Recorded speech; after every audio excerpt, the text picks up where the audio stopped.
You have 2 voicemail messages. Message 1.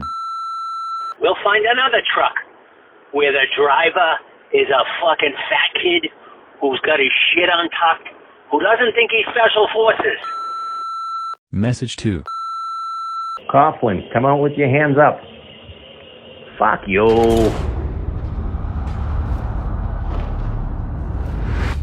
Miss Kesey, I would like to start with your abduction. 4 men made me open the safe. They took me as a hostage. Were you able to see anything at all through the blindfold? No. When someone endures an experience like this, there are often residual effects. You okay? Just having a bad week. I like to have a good cry at the nail salon. Why should we buy you a drink? There are over 300 bank robberies in Boston every year. Most of these professionals live in a 1 square mile neighborhood called Charlestown. So do your parents still live here? My mother moved away, my father, you don't get out much. I'm thinking about making a change. Making a change. Either you got heat or you don't. You used to hang around with Doug McCrae a little bit, huh? How do you know Dougie? I work for the FBI. I'm putting this whole town in my rearview. You grew up right here. Same rules that I did. I hear you got a sweet new girlfriend. Secret's this one. If I think anything might happen to her, I'm gonna kill both of you. Are you in love with me? Yes.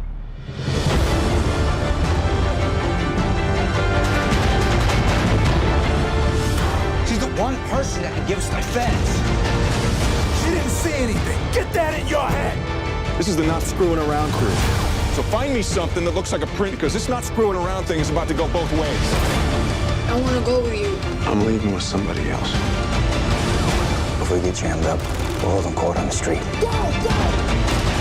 I just want you to know that you're going to die in federal prison.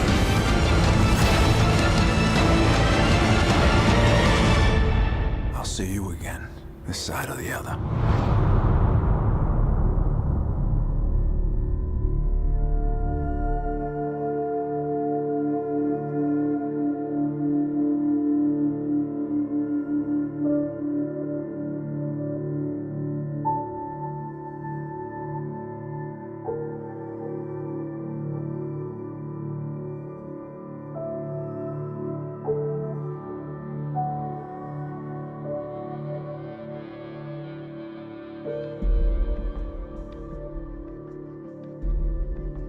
Welcome back, folks, to another fine episode of Fine Movies, Fine Spirits, where today we're going back to the 2010 Ben Affleck film, The Town.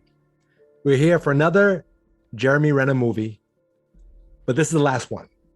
We're hitting pause after this. We get Pinch. Remember whose idea this was? It was one of my co-hosts, a toonie with the voice of a townie, Mr. Christopher Morris. How are you doing this evening? Doing well, Michael. Thank you. Thank you. What are you drinking?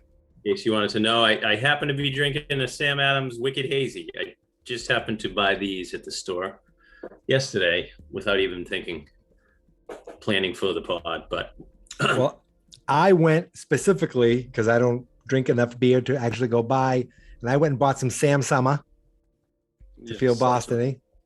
Nice. And now, for the pessimist of the podcast, who doesn't like me trying to get in the theme of things, a man who on numerous occasions likes to have a good cry in a laundromat, my pal David. How are you doing this evening, David? I'm doing just fine, Mikey. And what are you drinking? I'm actually drinking a 600-year-old beer, Stella, one of my favorite beers. Stella Artois? Very appropriate. I thought you were going to be drinking juice. You drinking juice? I'm drinking juice. Yeah, juice. That's my favorite juice. Yummy. Good stuff. Good stuff. So The Town. Excellent. From 2010. So it's 11 years old now. That's crazy. Yeah. Actually, And it is. crazy.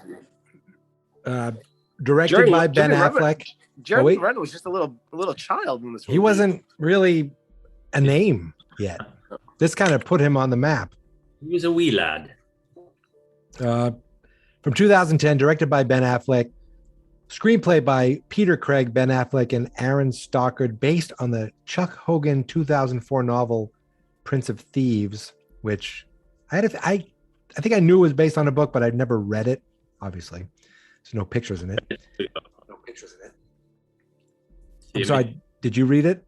I read it 2 or 3 months ago, maybe a little longer.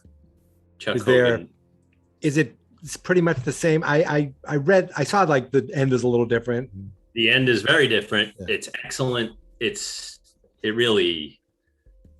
First of all, the town, and I love this movie. I love it.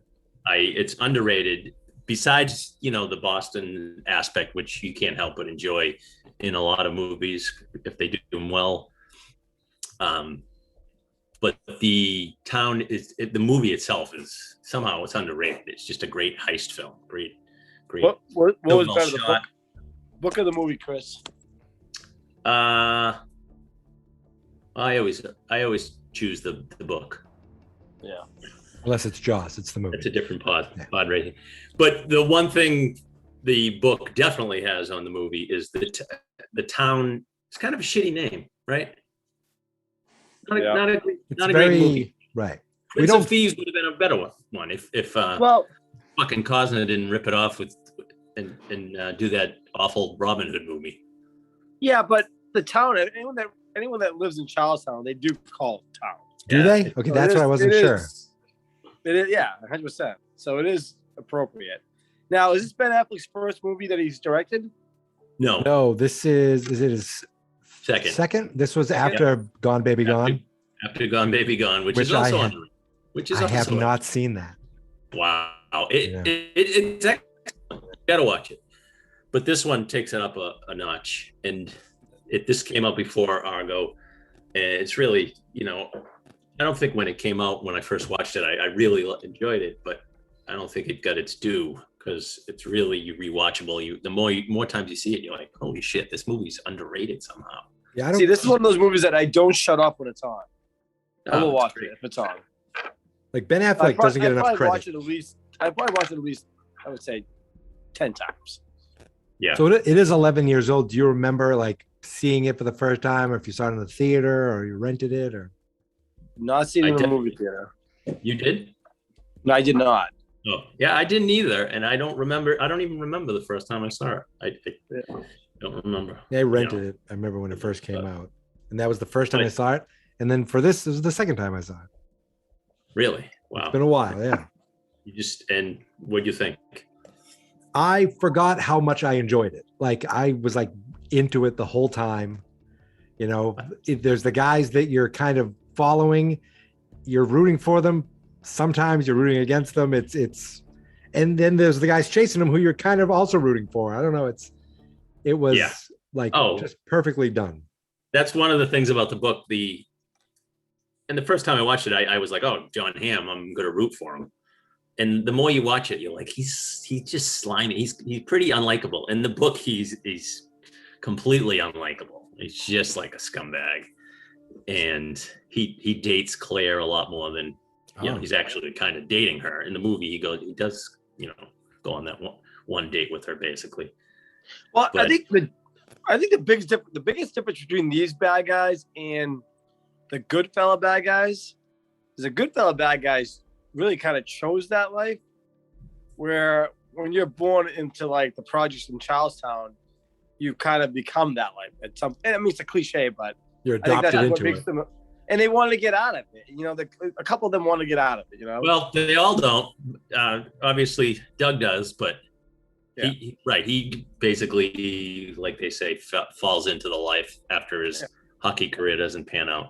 But there's no doubt in my mind that Jem, and I was thinking this the last couple of times I've seen it, he would never leave Charlestown. Never. That's his life. You know what I mean? Yep. He would not. Yeah, but his sister would have left, and life. Right. But so I love and this occurred to me as I've seen it more and more. Well, first of all, you got to love the extras. You know, they used a lot of locals. Yep. Their authenticious accent. Authenticious? Is that the word Glow's used? Is that a word? Authenticious? What? That cop, you could tell is a local. That scene is great. He's like, what is it with you guys? But then I appreciated Affleck's acting. I mean, Renner's obviously, he seems like a completely different character than the last movie we watched. Yep. You know, it's like, is that a different person than Wind River? But Affleck's might be his best performance. I mean, that or Argo, right? Yeah, I mean, he's great in Argo, but it's just, you know, the difficulty level probably wasn't hard in this. But see, you may not know this about me, as you heard me hit that R. But I used to have a Boston accent too. You what? Me too. Yep. I was hoping it would come out a little for this. Like Ben and Matt, once you get into the business of podcasting, you have more of a professional, you know, my elocution is a little more refined, but sometimes it slips out when I drink. A little bit, just a little bit, as he takes a drink. What though? But here's the thing: in most Boston movies, when they try that accent, it comes off terrible and unbelievable. So this movie really was authentic. I thought everybody did it. Yeah, they captured the city so well. Yeah. What's funny is, go ahead, Mike. I was just gonna say I didn't list out, you know, the cast or the main cast. So I was just gonna, obviously we talked about Ben Affleck, John Hamm, Jeremy Renner, Rebecca Hall, Blake Lively, the great Titus Welliver, who I love. Actually, these guys are all great. He's from Massachusetts. Yeah, Pete Postlethwaite. I don't think he's from Massachusetts. Yep. And of course, Chris Cooper. As I said, he put in one good day of work, and he was great in his moment. Yeah, so it's funny because John Hamm, I guess, tried the Boston accent, but they were like, "Wait, you don't need to be from around here." Yeah. I guess. So he does that one scene where he insults him, his stomach, and it's not like, you know, you didn't roll over looking for quarters. So he does a purposely bad one. Yeah. I think Blake Lively does an excellent job. She did a great job. Unbelievable job. She hung around with somebody, I guess.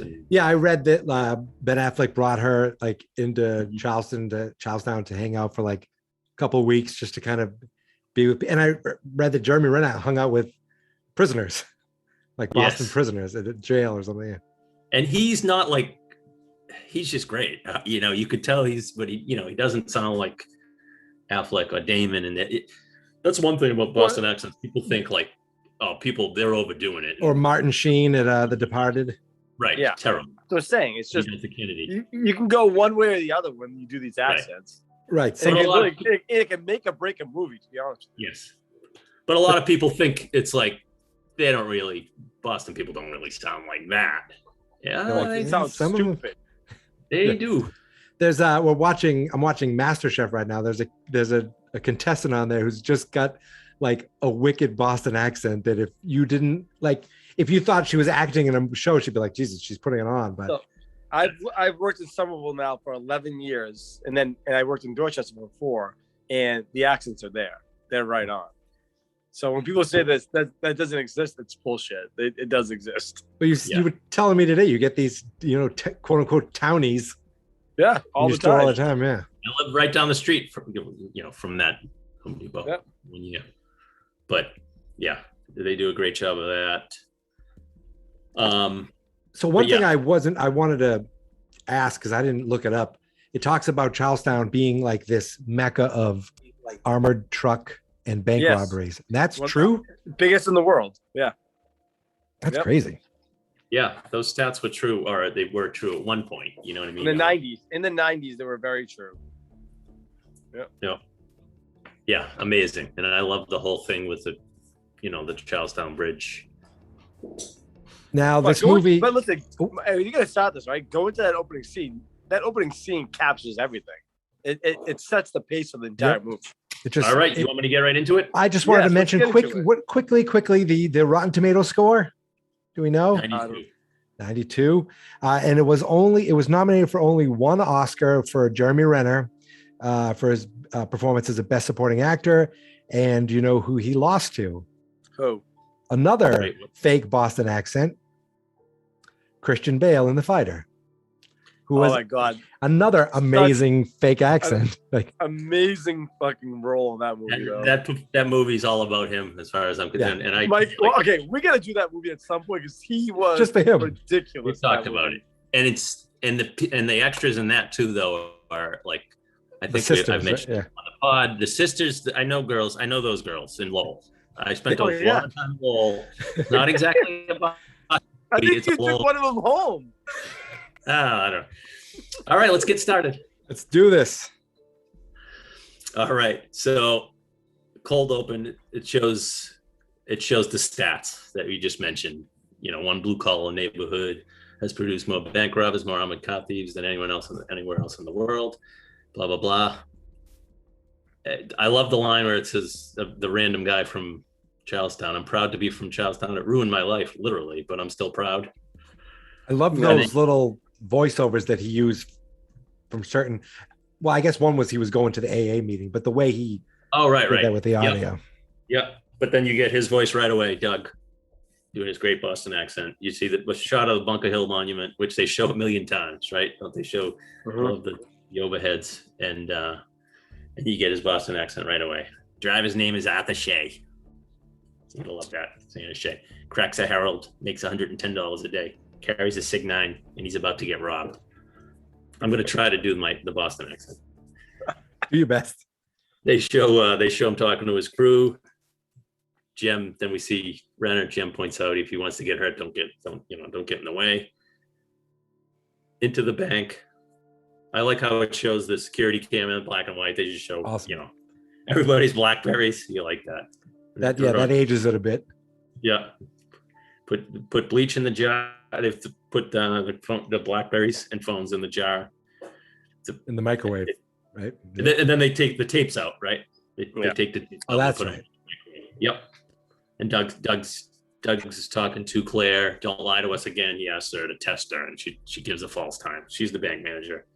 He's but hold on. How fucking scary were those masks? So let's say you're working in that bank and fucking guys come in with those masks on, carrying fucking M16s or whatever they were. I pissed down my leg. Pants as soon as they walked in. A little bit. I would shit myself. That fucking set them toned. It was so aggressive, just pure, just fucking energy and aggression, and it's so great. And yet the guy got up. Victor Garber was in it for a second. He got up. And he's the assistant manager, right? And he Jem they knew triggered the silent alarm, but it was her. He's like, "What did you say?" And that's when he starts bashing his face in. Then so Jem takes her.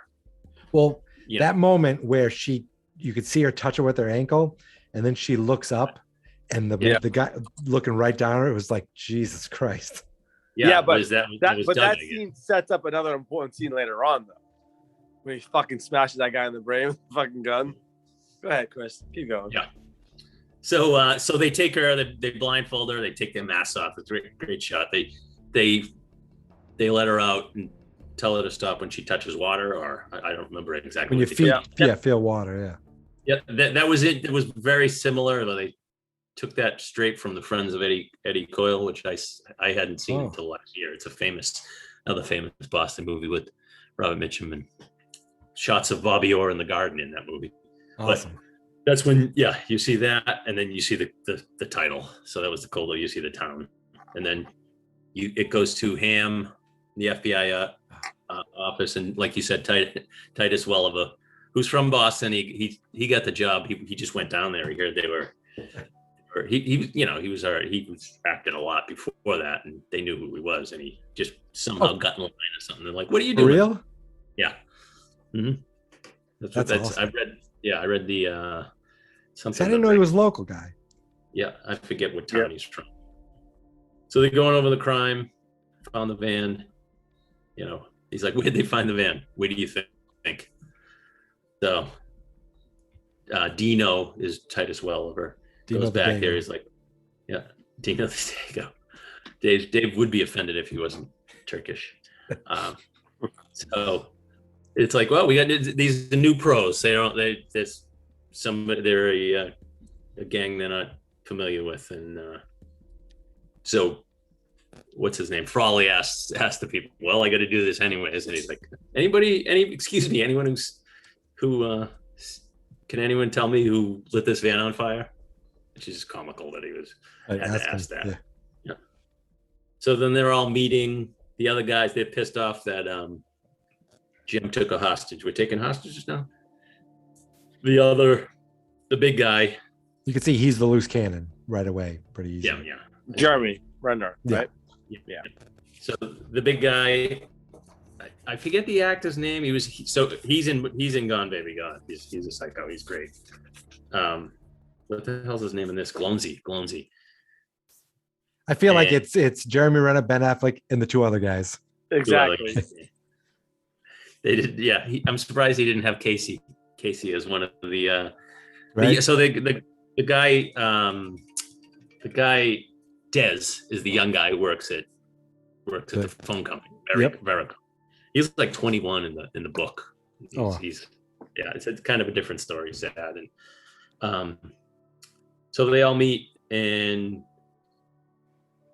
Renner right out of the gate seems like he's a nut. He's like, right. They meet at the rink, right? Right. He took a license. Yeah, they met at the rink. So then they switch. The next scene is they're questioning Miss Claire. He said, Raleigh says, hold on. Didn't they need to figure out what the hell was going to happen with her, though, at that point? That's when they were kind of discussing what they're going to do with her. Yeah, I think they go back and forth because I think Doug grabs the licenses. Like, what are you going to get pinched if you? Yeah, right. Because he was intimidating a witness. He'll bury you under the jail. He's got 2 strikes. He was in jail for murder. Yeah. Well, he was contemplating like taking her out too. At that point, correct? I don't know. He brings it up when they're at the little diner. He alluded to that. Yeah. No. Wait. Jeremy Renner alluded to that at the rink, that they might have to actually go down that road. And that's when Ben was like, "Oh, we're gonna kill us now. We're gonna fucking kill her." Oh yeah. I thought you meant he wanted to. Oh, I thought you meant he wanted to take her out, not take her out. Oh, I thought you take her out. Date her also. Well, that's where Ben. That's where you see Ben as a softer side. He's like, "I'm not fucking doing this. Like, I'll take care of it." Yeah. He said, yes. Yeah. So it switched back. He takes the license. He says, "Look, you get buried under the jail. Your 3rd strike." Yeah. He takes the license. So they get $90K a pop, minus the florist. And then he asked Jim, "What happened with the manager?" He's like, "Well, it's the next time he's not going to do that. Next time he sees a ghost with the AK." Let's see. So Jim, I like the little scene with Jim and Doug. They go to see Mike. You can tell the lady who enters the door is such a townie. Yep. So they have to do a thing. Well, first Doug says to Jim, he's like, "Shit with the florist is getting old." You can tell right away he doesn't not a big fan of the florist. Basically just runs the town, seems like. Well, he says, he's like, he deals drugs, and he's like, well, there's a difference between dealing drugs and street killer. And Renner's like, he's dropped a few Dominicans. So you give the guy cash, they get weed, and then they sell the weed and they swap it. It's and then they drop the money off to Fergie. And you first meet Rusty, I think that's his sidekick. Yeah. So I think he was hired because of his tattoo. That he's a local. That tattoo is the zip code of Charlestown, of course. Has the Irish flag. It's like the Fairley Brothers. They just hire a bunch of locals. Yeah. They really didn't go into much of the backstory in the forest either, though. Really, right? No. Just kind of let it speak for itself. Yeah, just kind of allude to him being like, local gangster. He's, I guess he's gangster and killer and drug dealer. And they show that he's been doing it for a long time. Connections. Well, he outlasted everyone else, and they took care of their fathers, with the kids of those fathers. Whatever. Oh yeah, he references that. Yeah. So then they have to launder the money, right? Then they go to Mohegan Sun, and they clean the money. They get their chips, and they. I love when they bring the money to the florist. He's like, "You're gonna put that under a sink." just a little way of saying you're going to clean the money. I don't know, just that line. Yeah. Oh, I don't even think I heard that. Yeah. Nice. Or run under a faucet or something like that. Yeah. Nice. Then they're back in Charlestown. That's when you see Krista. So I love when he gets a tonic. They say you get a tonic, which nobody calls it. Only in our area, and I think the Boston.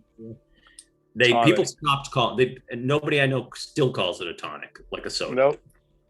Just when we were kids, and okay, it's in the book too. Like when you get a Coke, you get a tonic. It was in the book. I was like, I love it. The rest of the country thinks we're in. Was this one of Blake Lively's first movies too, or no? She was movie wise. She came from like Gossip Girl. That was where she was became. Then she was in. She was ridiculous. Yeah, she was like in I think Green Lantern with her husband. She was ridiculously hot in this movie, in a dirty way. That's what they were going like. Yeah, townie. Oh my God, just a very hot townie with a tattoo on her neck. You can see like I get why Doug was so like, oh my God, really? Like she's here, but like she's hot. I want to stay with her, but I think it was hot/dirty. Blake Lively was hot/dirty, but perfect for that role, right? Yeah, great just, accent. Grounded him like this is the girl that was with for years, like typical, white trash. Not like not even that white trash. Kinda. Well, I mean, Oxy, Coke, all this, Definitely white trash. But and then her racist comments. Doug goes home. She comes over. It's a nice, smart move of directing by Affleck here. Okay, we can have a sex. Very savvy. So this is what we're gonna do here now. Okay, but okay. In that scene, but in that scene, she was like going through the motions, and he was like, "All right, just get over with. Like I'm done." Right. It was very just. I'm not a fan of her. She just. But you can see that he was disgusted with himself afterwards. Yeah. You see him working out. You see him walking around town, and then he goes to his fucking AA meeting. And I love that little speech. That guy who definitely was a local too. Yep. About his Eskimo. Oh yeah, that was good stuff. So then he goes to the laundromat, sees Claire. Yeah. Kind of just stalking her. I don't know if he's gonna ask her out, but he doesn't seem to have a great plan. He's just kind of following her, which is he gets kind of thrown off. And then he's like, I don't have any change. And then she breaks down crying. She sees blood, and he's does his little sometimes I like to go to the nail salon, have a good cry. So ask her out. Yeah, but he goes from being so unsympathetic and be like, kind of like aloof, just to be like, all right. Then he sees her crying, and that switch goes off in his head where he becomes normal again a little bit. You know what I'm saying? He went from observing her, like observing her, to actually caring for her in that moment. I thought. Yeah. No, I mean you could tell he's more humanized than obviously the other ones, especially Jim. But so he asks her out. Then they show the FBI arresting that guy with the the oxy guns. Christ, it's like Tony Christmas. That nice violent scene. It was great. Basically, like they know he has an alibi, but they're going to him because he's got to know something about something. Yeah, and he tells them about they had to have gotten in the junction box. Right. So then they go to the date. I won't go over the whole thing. She talks. She grew up in Marblehead. That's why. So the girl who played her, they didn't give her like a Boston accent. She had like a slight Marblehead. So takes her on the boat. Is that how Marblehead sounds? Yeah. Perfect. You captured that really good, Chris. Awesome. Thank you. I can do them all. Charlestown, Somerville, Taunton. Can you do Bill Ricca? Bill Ricca. It's Bill Ricca. Haverhill. So I'm just going to go over all the towns like that clip. That's Seth Meyers clip. Swampscott. Natick. All right, okay. We're good, I think. We're good. Sorry. 2 hours later. Yeah, she's asking him about bank robbers, and he just tells her the story of him growing up and all the little kids. They were like movie stars. stars. And he just wanted to play hockey. Then Jim asks him if he had any progress about with the license. He's like, no need to remove her from the equation. That's He's right. like, That's when he says it. Trigger Yeah. man? Yeah. Yeah. So But hold on though, because she sets up a great scene in that first date, where she's telling him that she had her car was vandalized. That's he was talking with the Prius, and then she had to walk to the project. She says that later, but yeah. No, that was at the end of the date, and she has to pretty much run for her life through the projects. That next scene after that was fucking fantastic. No, I think she says that. I think she says that next. Well, that's what I have written down. I don't know what do your notes have? I have no notes. I just read up to you. We established that. No, so let's see. And then first Ham meets her for a date. Frawley, Agent Frawley, and he's afraid someone's gonna spit in his food. Why are you looking confused, Dave? No, I don't. I think this is still on the date when she brings that up, right? No, Doug picks her up. She's upset. She says he's worried. She tells him about the robbery. Said she's working with the FBI. I have a feeling Chris took notes as the movie went on, and we just watched the movie. Yeah. She tells him about the assistant manager. Then he takes her to Mass Eye and Ear. Yeah. He says to the cop, "Good thing you're here." The guy gives him like a look. Then she says, "I lied to the FBI. Told him, I saw a tattoo." And he's gonna be like, "Holy shit!" And she's like, "What should I do?" And he's like, "You could tell them." And then he gets into like, you gotta look out for yourself. They don't care. Yeah, they're gonna go home and nuke their food. I watch a lot of CSI, all of them, and Bones. Miami, New York. She never catches on though. Yeah. Then he says you could throw your Prius in the back when she sees this. Yeah. That's where he almost blows it. But he threw it as a joke because the Prius can kind of be a joke. Yeah. It's right, but he's pretty unconvincing when he looks around. He's like, "You really have a Prius?" She walks through the projects, glass bottles. Then this is a lot of people's favorite scene. It reminds me of my Patrick McCarthy, our buddy, because I told him this when I talked to him too. And I was like, because I knew he would appreciate that scene, but he's also Jim in that scene. He would be like, "Oh yeah, that's awesome."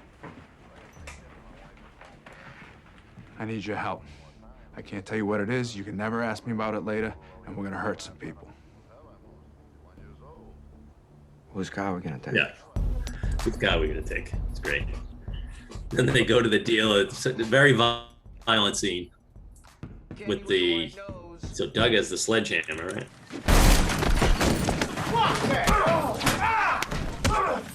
Smashes the guy's hand. Doug goes in guns blazing. You could tell he's dangerous. Then Jem takes it up a notch. Right.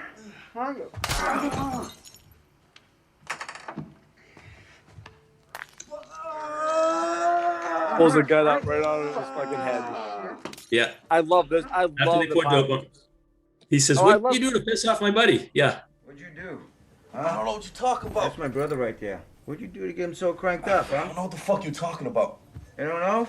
No. How about now? Chill. Now chill, you man. know? Chill. Hey, don't fucking tell me to chill. That's enough. What'd you do? I don't know what the fuck you're talking about. No? Oh, soccer. There goes college soccer, motherfucker. What'd you do? No? I don't know. See my face? Don't tell the cops, all right? But just remember, I seen yours too. Now, apparently, he pulls the mask off, Chris, and he's like, "You After see my he shoots face, him. but I've seen yours." So That was awesome. Yeah, after he shoots him. After he shoots him in the leg, yeah, obviously. And you So see fucking Doug. great. You don't see what Doug's face because he's in a hockey mask, but you see him. You can tell he's like, "Holy shit, Jesus, Jim." And then he shows him his face, and he's like, "You can't be up there killing people." And he's like, "But he did ask him." He did. I think that's right. I mean, you brought that's him. where you see Doug starting to realize that they're starting to become worlds apart too. Like he wanted to go in there and just scare the shit out of them, and Jem just took it to a completely different level. I agree. It's kind of like he sees his, they're just different people. He probably always knew that. So they figure out that Dez, all his sick days at Veracom, they all line up. Yep, lines up. It's like, oh shit. So next is the Charlestown Community Garden. I guess he tells her the story of his father crying when his mother left because she asked him about his life. But so it's kind of great because you're like, Doug. I mean, is Doug kind of stupid for not knowing that she died? Right. It's like you hear his. Well, at first we just think. I don't hear it about it, but I don't know. Well, do you think that his father actually loved his mother more than he let on? Kind of just like, of course, didn't want to hurt him. You know, he was crying like a wounded animal.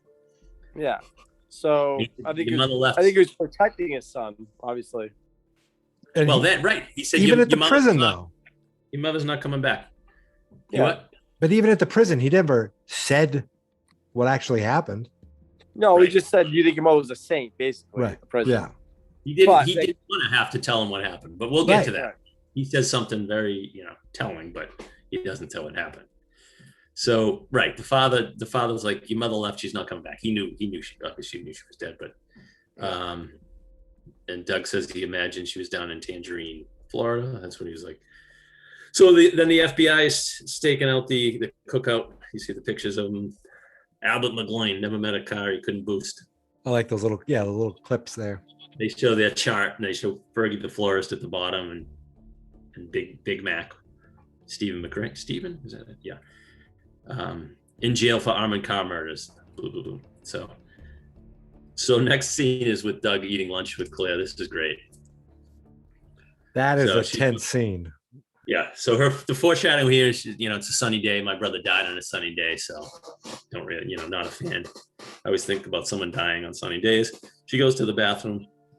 I love the way that Affleck shoots it. It's like quiet. He's looking up at the sky. You see a plane flying, and then Jim sneaks up behind him. Give me fucking money. Or he's like, which is how it would be if you're always in that, always in town. You're in the town. You're gonna run into him. But he was like, I don't know where. So I don't know where they were. It was seemingly something that he was very surprised that Jim was there. But yeah, but there's also a little bit of foreshadowing there too, because they showed the Fighting Irish tattoo on his neck. So you're automatically like, oh shit. Well, that's what the scene was about. I don't know if yep. 100%. What did he say? Your truck? Oh, Doug was looking right at it. I made your truck. Is that what he said? Yeah. Yeah. And I like when Doug's like, he's like, who are you here with? He's like, nobody. And he's like, come on, let's get out of here. He's like, sit the fuck down. And he's like, no, seriously. So she comes out, slow motion. He's unbelievable here, right? Like he's actually charming, but he's like scary. It's scary charming, right? Because we know what we know. Renner. He's like, how'd you meet this one? He's like,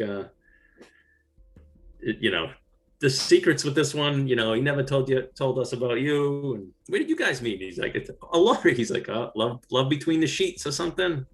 I forget what I was like, what do you? And he asked what you do, and maybe detergent, not between the sheets is something else. But yeah, oh, you work in that bank? Didn't they just get robbed? Yeah, that's such a good job. Did you say your name was Jem or Jim? It's both. This one's a real gem. It wasn't earlier where she said, I can definitely tell their voices. Like, whoa. Okay, which I gotta imagine, like, okay, Doug talked to her quite a bit in that first opening scene too. Yes. How did she not recognize his voice? That is one thing that I was like, come on, really? You never know with if you're in that type of situation. True. I guess. She thinks she recognizes him, maybe. I don't know. Who knows? But then, Doug covers the tattoo. That's great. He's like, well, see you, brother. Yeah. A big slap on the back of the neck, yep. So the next scene, Jim's mad back here. He's like, what's your play here? What's your play here, Doug? He's like, we calm down. We're going to play it smart. Smart? What's that? Fucking all the witnesses. I'll blow the assistant manager. Is that smart? I love that. This is one of my favorite someone imitated scenes where they're talking about, all right, let's start preparing the guys for the next job. I told you, I don't like the next job. You got a guy who thinks what does he say? One kid is like fucking G.I. Joe. Yeah. Yep. And he says that we'll find another truck where the driver's a fucking fat kid with his shit untucked who don't think he's special forces. So Doug's like, okay, we'll do it. You know, if something goes wrong, it's on you. But he goes to see his father next. The one, like you said, the one day Chris Cooper worked. Mhm. He's a scumbag though, huh? He plays. Oh. He does a great job. Like he's not a guy who prison hasn't softened him, hasn't changed him. No retro. He was also fantastic in that Muppet movie too. Of course he was. He's great in everything. Mikey always knows. great. I wanted to see your expression, Chris. It didn't really pan out. I like the Muppet movies. It was good. Not as much as Mikey does, but Who doesn't? that's not humanly Who does? possible. Nope. So But yeah, there's a lot of good dialogue in the scene though. yeah, fucking A Southie lot of kids. great dialogue. Yeah, they want to run everything. The great lines that that Big Mac has when he asks him, "How come you never look for her?" He's like, "For who? For Ma." Come on. And then he goes, I didn't think this is why he has to skirt it. He's like, I didn't think you'd carry around like a fucking disease. So he's like, because there was nothing to find. And then he's all pissed off. You could tell he's all pissed off. You know another word. You know another word they use a lot that we never hear anymore either. Supper. I You hear didn't it. mention that. You hear supper still? From you don't hear supper from your parents? No. Oh, I hear it. I do. I hear it. You do? And I my don't say mother-in-law, it yeah. anymore. I used to say it, but I say it as a joke almost now. You know, people, I know I have friends in other families. They actually say, "Oh, yeah, we're gonna have supper breakfast, dinner, and Really? supper. Okay. because we live in Massachusetts, not New Hampshire." So, all right. Okay, keep going. So the next scene, it goes back to the Claire scene. Why I didn't make it? Oh, this is when they hook up. Goes back, and Dave, you want anything to say about the sex scene? Yes. Well, how would you rate it on a 1 to 7 boners? It was definitely very soft porn. Very soft. Not your style. Nothing like, not my style. Too square. No penetration. Little too. The Blake Lively sex scene was better. Yeah, nobody's gonna deny. I'm not gonna deny that. So, next scene, take the hair from they buy hair from the barber to mess up with, to mess with the DNA. They're getting ready for the next job, overhead shot. Now, being in the North End so often, as you guys were, how great was this? Yep. Like, I loved it. That was right near Regina's. Yeah, it's such a small area. So, and they shot the whole thing right there. So, yep. All those tight right away, corners. Yeah, but right away, one of the best scenes, you see slow motion. You see Doug in the mask. That's Doug, I guess. With the gun, and you see the little kid. Oh, Nun. That's the iconic look of this movie, are those nun masks. It really is so good. It's so good. And then they have to circle the block on extra time because they're running behind the GI, the kid who thinks he's fucking GI Joe. So they smash into, they ram the truck, they're robbing it, and then I got your friend out here. So that's Doug, right? You know that, like, sometimes that's Doug, right? Doug is the guy and Jem is the one who shoots. Jem is the one who shoots him, right? Yeah. Yep. So, you knew that's Jem that would, do that. So then there's a great chase, especially, like I said, the geography and how small it is, and so great that they were able to shoot that scene there. And then they get trapped, and the cop, is instructing them to get out of the car, and Jem opens fire. It's great. Then they do then they switch cars. Dez is in the switch car. Yep. They switch cars, and the nice slow motion scene, of Doug torching the car. FBI gets the call, close the fucking bridge, and they race into have the police scanner. Yep, and that's when Glownsy says that's how you drive a fucking car. And they drop hair in the switch car, and they get out, and they're getting out in the police detail. The cop is sitting there. It just turns away. Now I read that Ben Affleck interviewed a bank robber in jail. They told him that story, and so that was based on a true event. Which, think about it. This guy's sitting there. He sees all these guys with machine guns get out. If he makes any move, he could be toast. Yeah. So, but I mean, toast, huh? It's like, what are they? Toast. What happens when they ask him? I was thinking, what happens if they ask him, like, the switch car's right there? Did you not see it? They overpowered me. Yeah, I wasn't looking. I was taking a piss. But yeah, that's a great scene. And then, the inside of the van looks like a volcano. This is when Frawley's getting pissed. This is the not fucking around crew that goes both ways. And he's like, he wants them all, pick them all up. And this is the great scene with Glownsy when he's questioning him. And that's the authentic. Like, no, word? This is not a. Yeah, this is authenticious. What did you just say? That guy is so good. You could tell that's definitely a Boston guy. And then Dino's in the room with Dougie, and he's like, I knew that's when you learn that they, came from that he's a local, that he grew up around with them. Yeah, and Doug really, you could tell that Doug, they really don't like people that, like Dino. Then Frawley comes in, which is hilarious. This line is the lines he actually utters are hilarious in the scene. You and your boys didn't just roll a Star Market over in Malden for a box of quarters. No, you decided to bang it out in the North End at 9 o'clock in the morning with assault rifles. You dummies shot a guard. Now you're like a half-off sale at Big and Tall. Every cop is in line. Fortunately, though, for you, this guard has miraculously clung to life. Now, if it were up to me, and they gave me 2 minutes and a wet towel, I would personally asphyxiate this half-wit so we could string you up on a federal M1 and end this story with a bag on your head and a paralyzing agent running through your veins. How he's pissed off that retard of a security guard survived. Yeah. If they can strangle him or actually suffocate him and kill him and finish him off, he would. He did 2/3, right? The guy, he's miraculously clung to life, and he's he's like, I would, I would smother him. I would finish it myself if I can get you in a hood and with a lethal injection after. Oh my god, I was laughing my ass off. You see Doug's face. He's like, "Yeah, you done? You good here? We're good." Yeah, I'm gonna go back to work. Oh yeah, good luck with that print. You're here today, so I can tell you you're gonna die in federal prison. Then you're gonna wanna. But yeah, that's a great scene, and it's a little intimidating, but not. But Doug's like, whatever. He goes, next time you guys want to take pictures, call ahead. He goes, I'll wear a little something, swimsuit or.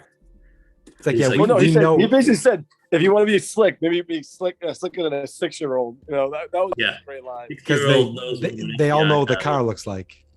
Yeah. Exactly. It's great. And Frawley calls the bank. Claire quit. Doug asking her about. Oh yeah, Doug asks about it.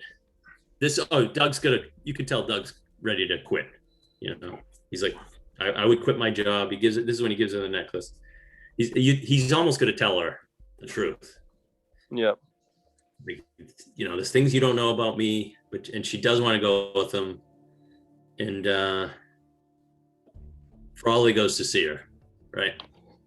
And this is when he's like, oh, you quit your job. And he's like, oh, nice necklace. Then he shows her the pictures. They have suspects, and she's shocked. He's like, I was wrong. You do need a lawyer. Think about how bad it actually looks. Like, he doesn't know that they don't, it looks like she's been in on it the whole time. Right. Yeah. So another great scene when Jim and Doug meet. He's like, something wrong with the apartment? When they meet out in the street. And Flores came through. And he's like, no, we're going to go with 3 guys. He's like, I'll be smart and boot it. We got a ton of heat on us now. Jim, what do you mean you're done? He's like, there's people I can't let you walk away from. He's talking about Shine, who Doug knows that's not really his daughter. And that's the great acting by Affleck. But after he's like, you know what? You think you're better than people. You grew up here, same rules as I did. And then Affleck, he's like, you ain't letting me do shit. Here's a little cheat sheet for you. You could tell Ren is getting pissed already. It's never gonna be me. Yeah. Oh, it's the best. It's never gonna be me and you and your sister and Shine playing house up there. Your sister. Get that in your head. I'm tired of you one-way bullshit. And then they get in the fight and he pistol whips. This is where you love Jeremy Renner's character though too. Even though he's such a bastard, you see that the kid's got fucking heart. Oh yeah. Because I don't think Ben even bricks. Well, I don't think Doug even understood why he fucking did what he did. Yeah, no, You know? right. I don't think he does because this is when Jem says, the feds had me shooting the kid here, but I got him back on Tibbetts. Fucking guy ran 100 yards. And he's like, should have ran track. Which is a great scene, but we all kind of knew guys like that, like a tough bastard. But those guys that had your back, you were one of those guys in your corner. Mm-hmm. And this is where he told him, like that guy was. That's where he told him, like this guy was gonna put 2 in you, but I put him in the fucking ground. Right. I love like that. On Shimko would do that. Oh no, yeah. Shimko would not do that for me at all. Shimko would be like, "Oh, sorry." He'd strangle the person for you. So, and then he's like, "Yeah, I did 9 years for it. You ain't gonna thank me, but you ain't walking away." And then Doug's like, "Look, I appreciate everything you did, but your parents, your family took me out, and my dad went away. Yep. You're gonna have to shoot Mikey, me. Mikey, shut up. Just shut up. That was a terrible fucking take. Okay. That's what he said. That's what he said. I'm leaving. Shoot me, but you're gonna have to shoot me in the back. And then this is when he goes to see Fergie. Tells him he's out. Don't get up. How you doing, Fergie? Listen, just wanted to stop by and tell you myself, whatever this thing is you got going on, I think my guys can handle it without me. You know what I mean? I wouldn't hire them without you. And I wouldn't hire you without them. You're a unit. Look, with all due respect, I didn't come here for a debate. I'm not doing it. So, work it out however you can. Calm down. Okay? Goes against my better judgment, but just out of respect, smooth things over. Let's take this far, all right? Not gonna cut it. Do you think I'm gonna put Joe Flipperhead on this? You're gonna do what I ask. Cut it, huh? Okay. Let me ask you something. Who the fuck do you think you are? The only guy in Charlestown with a gun? You guys run numbers and pump dope. You're an old guy with a fucked up face who don't know his glory years are behind him. I ain't fucking working for you. Got it? You got a problem with that? I live at 551 Bunker Hill Street. Stop by any time. You know where to find me. You're gonna do this for me, or I'm gonna clip your nuts. Like I clip your daddy's. Don't talk about my father. Son, I knew your daddy. He worked for me for years. Years. Then he wanted his own thing. Play the horses. They either geld a horse with a knife or with the chemicals. And your daddy said no to me. I did him the chemical way. Gave your mother a taste. Put the hook into her. She doped up good and proper. Hung herself with a wire on Melnair cast. And you, run around the neighborhood looking for her. Your daddy didn't have the heart to tell his son that he was looking for a suicide doper who was never coming home. If there's a heaven, son, she ain't in it.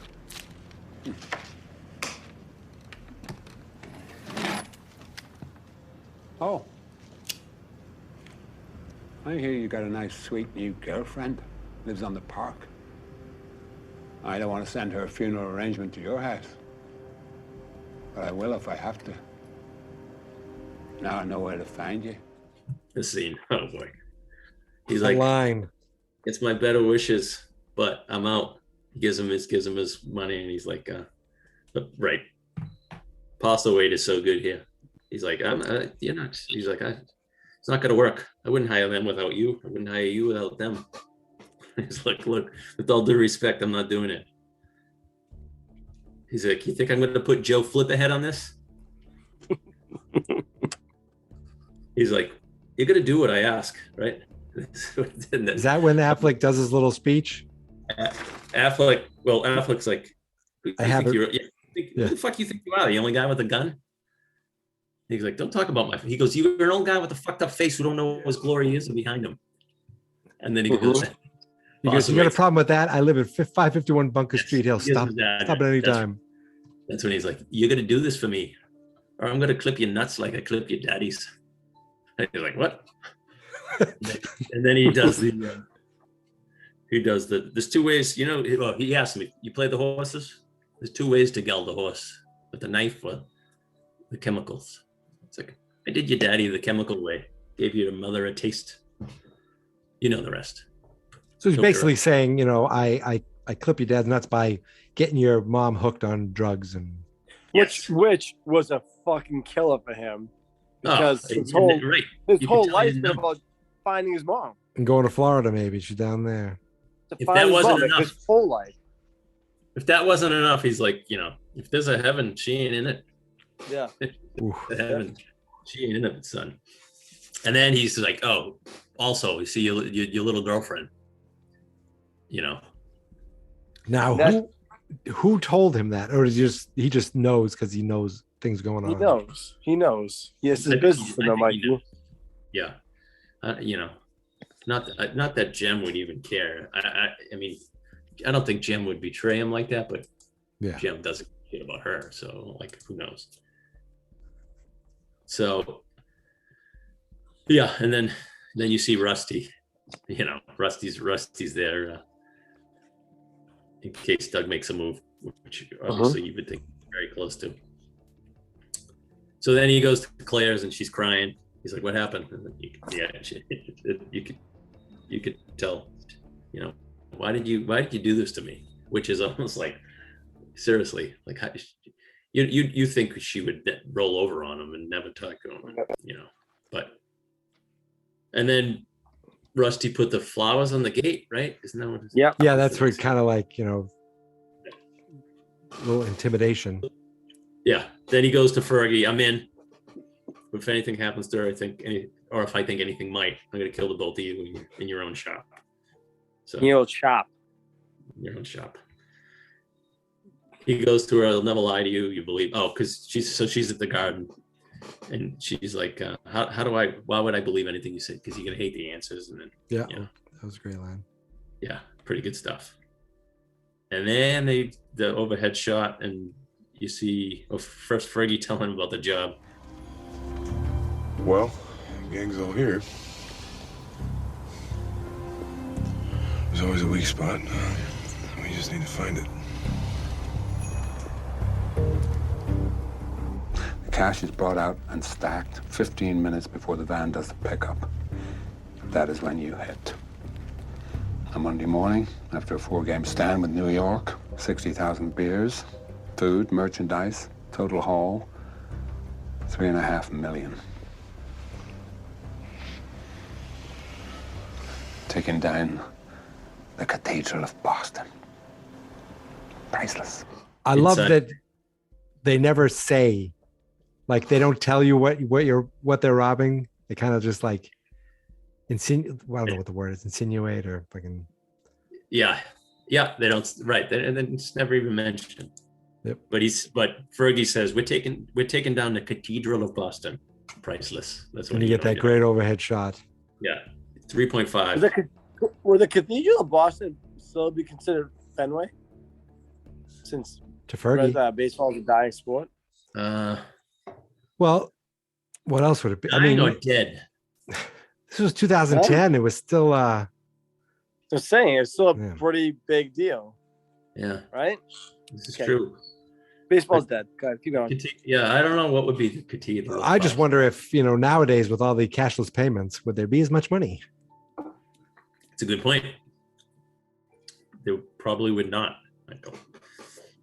Yeah. So they show Jem and Doug at a game. They're talking about the inside guy. He's like, he's not going to live. And you should have picked better horses and whatever.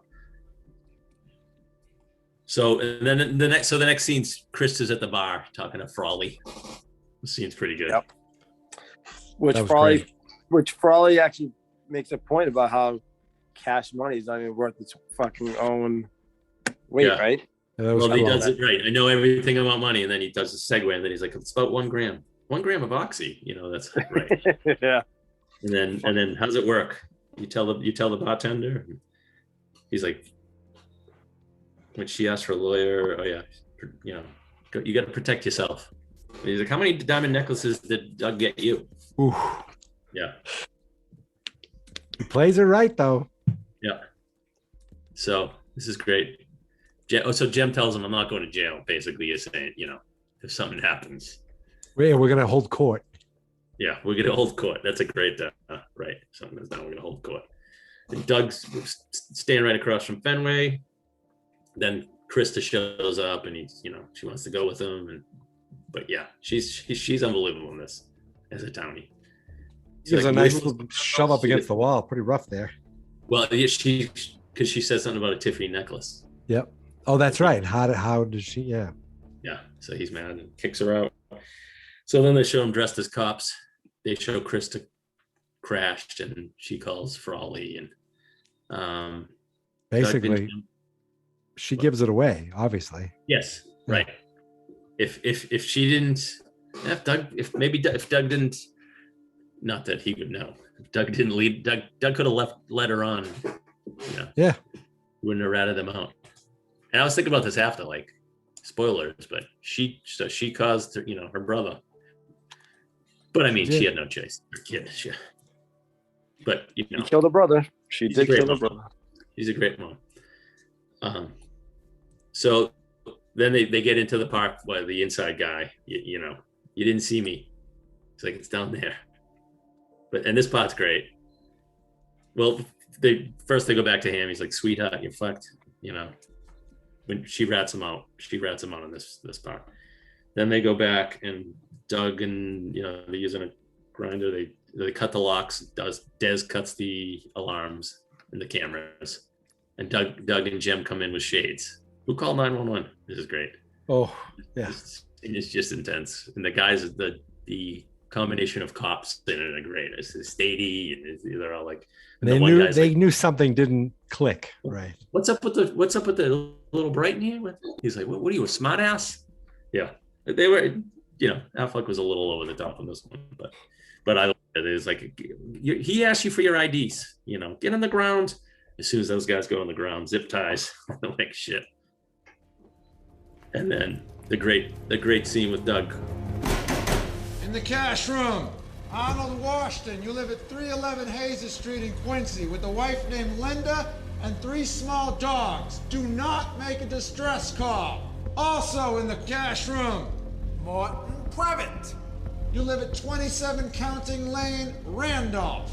Wife, also Linda. Morton, the Lindas want you to open this door. We have men outside your homes. The Lindas want you to, what did it say? The Lindas want you to open the door. We have men outside your homes. Yes. Guys open the door immediately. And you see them, the slow motion of the money in the bags. And like I said, Affleck just did such a good job. You know, like, just heist movie, but it was still so well shot. I might say that about every movie we do, but it was an excellent job. So they walk out. They think it looks easy, right? Yeah, but when Ben walks That's out, the sees best. nothing around him. That was one of my favorite moments. He's just kind of going like, it's too quiet. And then he looks outside and he sees every single friggin' cop available on the road. What about the underrated line by Glomsey that a lot of, I think mostly only Boston people would like. I mean, you'd have to be kind of a big sports fan to know this, but he said, last motherfucker who robbed the Red Sox like this was Jack Clark. Yeah, that was good. Yeah. I don't think a lot of people would know who Jack Clark is, right? No. So, right, Doug notices so quiet, FBI's here, you know, then Jem sees someone with a, you know, flashlight and starts shooting. This is like kind of like Heat. You know what I mean? Like, I'm like, you're like, Heat's such a great movie and so praised. Heat is on. Like, Heat is on a TV in the background in one of the scenes. One scene. Is it really? Yeah. But this is a great shootout. You know what I mean? It's really just is such a good shootout. And Jim, fuckers. And then Doug does get the plunger and sticks the gun in the hole in the truck, right? Imagine the bullet bouncing off in Jesus, that. yeah. So the guy, the guy takes off, and all the FBI and all the cops don't know. Right who it outside is. on Yawkey. It's awesome. Yeah, it's great. Or whatever it is, Jersey Street now. Yeah. Then they put the stun grenades. Is that what those were? Flash grenades. Flash grenades. Yeah. Flash grenades, right. And right, they block your ears, and that's when Dez gets up and gets dead. Yeah, he just kind of was dazed enough, and boom. And then Jim's pissed. Fuck you. He starts shooting at him, and then I'm thinking to myself, yeah, but these guys are trying to rob and shoot these cops. I'm like, they're like, should I feel bad? Because I don't think I do. Yeah, you do feel bad, but right, they are shooting at police officers. And then then really Glonsey really takes one for the team. He's like, did he expect to get away? I didn't know what. No, I thought he was thinking, I'll just get pinched and I can do the time. I'll just give him your first names. He said. I think that's what he thought. To be honest, too. I think I think he might have thought that too. Right? He's not gonna totally, but yeah, he didn't come close to getting arrested. No, he got rifled pretty good. And then they put their cop uniforms on. This was, pretty awesome. And That's good because they were looking for EMTs, and then there's some confusion though. The FBI's and cops are like yelling at each other, so that's you could kind of see that they wouldn't know all the other cops, and so Doug sees the sniper and sees him like bragging. So I shot that guy. And then Coughlin is they go their separate ways. He's like, I'll see in Florida. He's I'll see it back here. Jabs. And that's when someone says, no, the guys who got robbed said cops robbed them. They're not the brightest thing, but they said that cops. So then he's like, I mean, it was really lucky that he was driving down the street and happened to see Coughlin. You know what I mean? And then he goes after him, and he's like, I have a visual on him. Could you hold it, officer? Hold it a minute. And he's like, Coughlin. And he turns around. He's like, then, throw down your weapon. Fuck you. He's, gets in a shootout. He's screwed. And that's my work neighborhood, that area. It's so different. Where, like, just that McDonald's they're outside of, it's just all high rises now. And you love this. You just love the job he does here. Renner does here. You see his face, like he knows he's like, all right, I'm not going. They're not going to take me alive. And then he takes a sip of the tonic. It's great little detail and he's like, okay, I surrender. Yeah, I shoot him. It looks shot right in the face. Kind of disturbingly real, right? Yeah, they had that puffy face. They're like, So Doug sees that. He's like, shit, takes off. Then Doug runs back. So how is Rusty inept? You think Rusty is a stone cold killer? Doug runs up to him. I love this. So it's awesome the way it's like, I got something to tell you, Rusty. Shoots him in the head. Then he was just so quick. It didn't give Rusty time. Yeah. Fergie comes in, guns blazing. Fergie comes out, shooting each other. He puts a gun up to his balls. I'm gonna clip you nuts. Doesn't say. Luckily he had the vest on. Yeah, right. And then someone tells him, someone got Fergie. Jesus Christ, that's gonna be McRae. So that's when this is great because he calls Claire and he's watching her. So he's asking if he can go there. He's, obviously testing her, seeing if. And she's like, yeah, you should come by. And Frawley's, he's right. Oh, he's like a little creepily hanging over. But you should also, he also must know like that she's screwed. So she kind of has to tell him that, go there. And then she does the, wait, I want to see you. It'll be like one of my sunny days. So pretty cool little setting. Like, oh, he kind of knows. It's one of your sunny days. It's a national organization, Claire. You know, like we're gonna find him. So, and then he sees the "Go fuck yourself" note on his car. Says to the lawyer, Yeah. "This is for you." That's yeah. This is for you. Perfect. So he goes Oh. to Florida, right? And But- how long do you think he lasts down there? Go ahead. Before he gets there, the whole thing with the tea, Yeah. that he takes the bus. So His he uncle goes is a- he goes to his uncle's house, leaves And he- money, takes the uniform, but then later he gets off the bus and that's his uncle right there. He gives a little nod to him. I think that's the same guy in the photo. Really? I swear I thought it was the same guy in the photo, gave a little nod like The same thing, like that. Is it the same thing that was the guy in the red boat from Jaws? right, Is it the right, same right. thing? So maybe I'm thinking that like because he left the money thinking, my uncle is gonna wonder why I stole his Retired. clothes. Yeah, you're right. Never mind. That doesn't make any sense. He's nodding to some other guy because he's MBTA. Right. Oh my Just go to God, work. Mikey, what Just take go to- was that? Okay. That's I'm the wrong. worst fucking take of all the podcasts You'll clip we've done. that. That's the worst. Clip that out. Don't worry, Dave. I can edit it out. I can make myself look good. So yeah, and you can tell he's going to Miami and the Amtrak, and how I don't know. You assume he makes it a long time because he has a beard and he lives in the most secluded house on the. I don't know in the. And he's like, Everglades. I'm waiting for you, but it just ends. So we never know. Yeah, which is cool. Because you don't know. He's like, oh, and she finds the money, gives the anonymous donation in his mother's name. So she does that, and then All right. I like when he says, maybe I'll see you again on this side or the other, which is Dad said to him. Nice little Callback. So in the book was Oh, very God. different. Book was very different. He Don't tell me anything. I might read it. Don't tell me. okay. Block your ears. I'm going to tell the listeners. He dies. No, you bastard. I saw it on the in the trivia for the movie. Yeah. So, just a great underrated movie. Great Boston movie. I don't know where I would put it in the pantheon of a ranking of Boston. Good movies. accents. That's right. Good, Great authentic. accents. Can't really do them anymore, but very good stuff. Fantastic. Fantastic. The Town. We nailed it. Have we? Did we decide now for next time, gentlemen? The hell of a thing killing a man.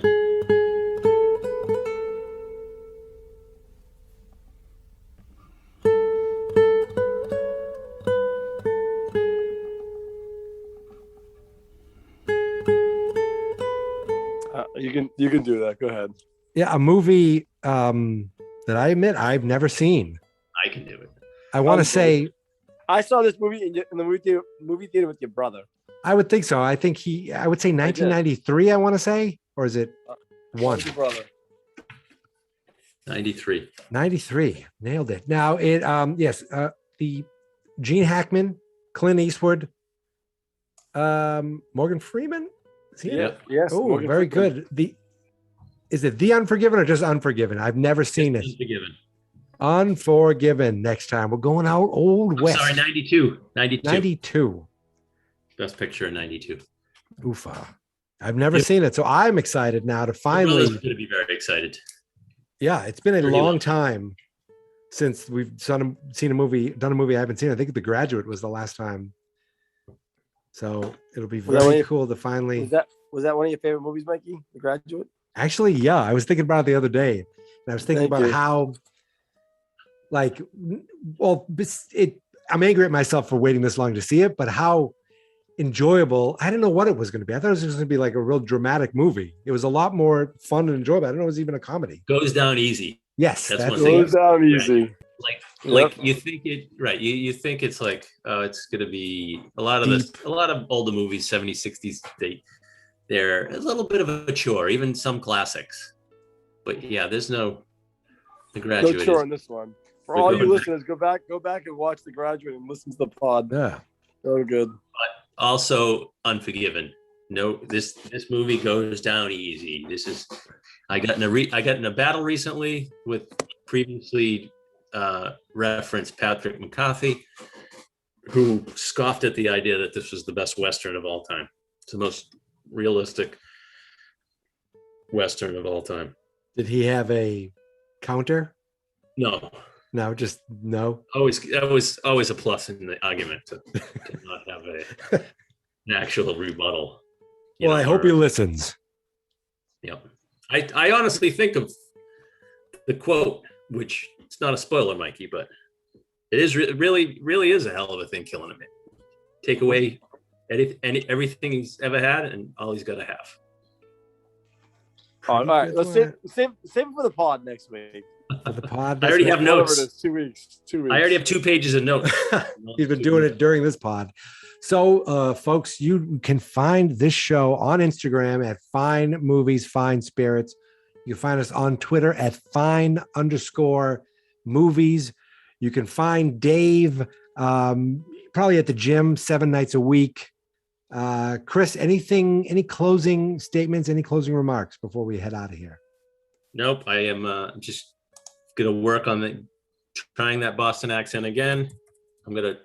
I forget where Unforgiven takes place, but I'm going to have to do a Oklahoma. Gloucester.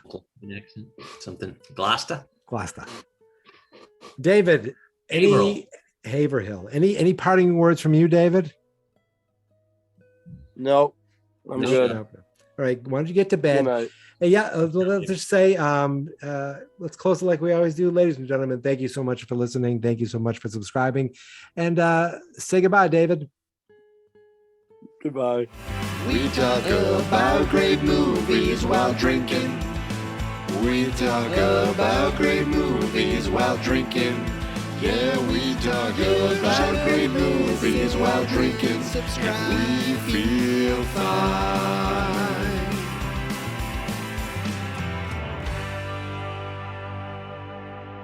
You have yet another voicemail message from Guess Who. Also in the cash room, Morton Previtt. You live at 27 Counting Road, Randolph. Wife, also Linda. Fans not experts.